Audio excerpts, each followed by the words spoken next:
we got a tight division race in the NFC West. So anytime we get one of these four teams matched up against the other, we know that it's a big deal. This one starts the afternoon slate for us here. Carmen, what's your matchup that matters here? It's the one that I'm, again, looking forward to watching most, and that's Marvin Harrison Jr. against either Devin Witherspoon or Tariq Woolen. Reek Woolen.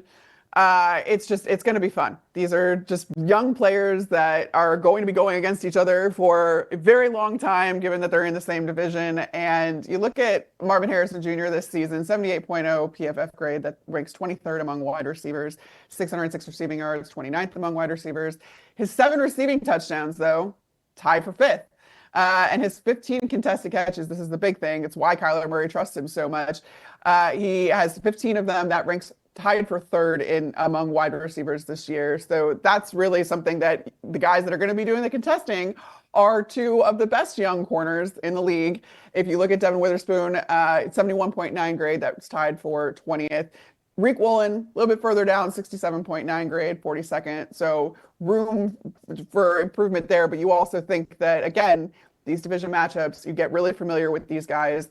Anything can really happen. I just think that this is going to be one of those fireworks type matchups between one of those corners and whoever ends up on Marvin Harrison Jr. play by play, because I do think it's going to then kind of alternate quite a bit. I'll stay with the flashy position, but I'll go to the other side here. I want to talk about Jackson Smith-Njigba versus Garrett Williams.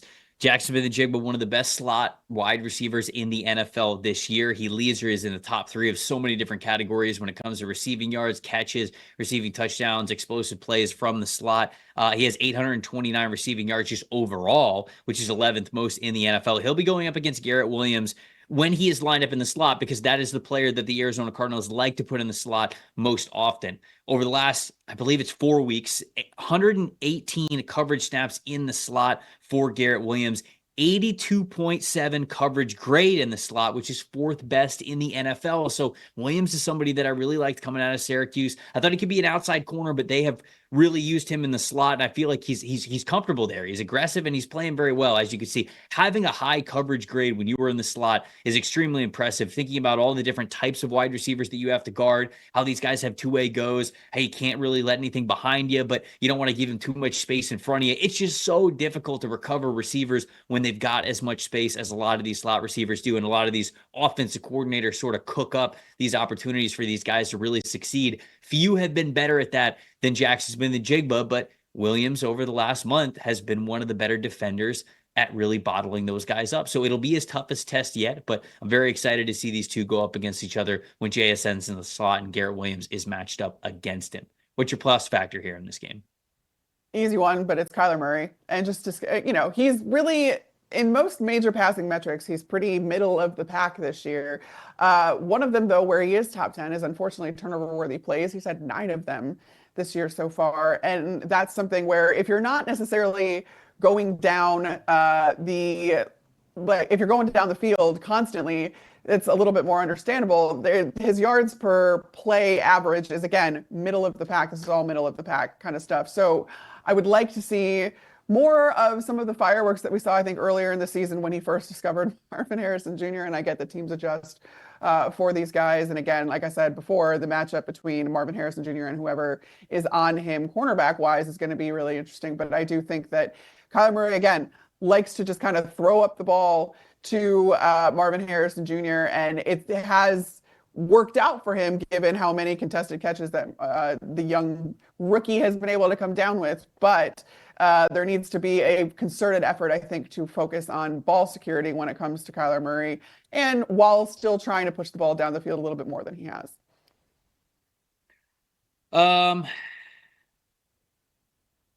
Murphy. He's the guy that I want to highlight for this one. Cool. Because when you look at the Arizona Cardinals and how they played last week in particular, you got a game that was very frustrating for them against the Minnesota Vikings, but you can even take it a little bit further back. I mean, you could go back to that Seattle Seahawks game a couple of weeks ago. They just struggled to block these guys on the interior. And a lot of it was Leonard Williams doing a ton of damage 2 weeks ago. It's time for Byron Murphy to, I think, join the party a little bit. He was good at the beginning of the season, but he's been in and out of the lineup, and he has not had a double-digit pass rush win percentage game since week 7. So it's been quite a while now. Would love to see him be able to put his best foot forward and put his best game that we have seen really over the last 2 months. And it's a Cardinals interior offensive line that has played generally well over the last month, but struggled last week against the Vikings. 50.0 overall grade against the Minnesota Vikings last week. That was their lowest of the last 4 weeks, like by far. So the Vikings were able to just really overpower them, confuse that interior offensive line. With Leonard Williams and Byron Murphy, they've got the athletes to be able to do that as well. Leonard Williams was really able to take advantage 2 weeks ago. I think that Byron Murphy, I'd like to see a little bit more from him because we didn't get that same type of performance from him 2 weeks ago. And I think that there's more juice left to squeeze for what Byron Murphy could be to this interior defensive line. So I'm listing him as my plus factor in this one. I know Leonard Williams is going to play well, but let's get Byron Murphy up to speed too. Thanks for watching, everybody. Make sure you like and subscribe the video. And if you don't have a PFF Plus subscription, you can get one to see all the premium stats that we talked about here on the show, plus the expert betting and fantasy advice over at subscribe.pff.com. The description is also right below. So if you are not a PFF Plus subscriber, you can come one today.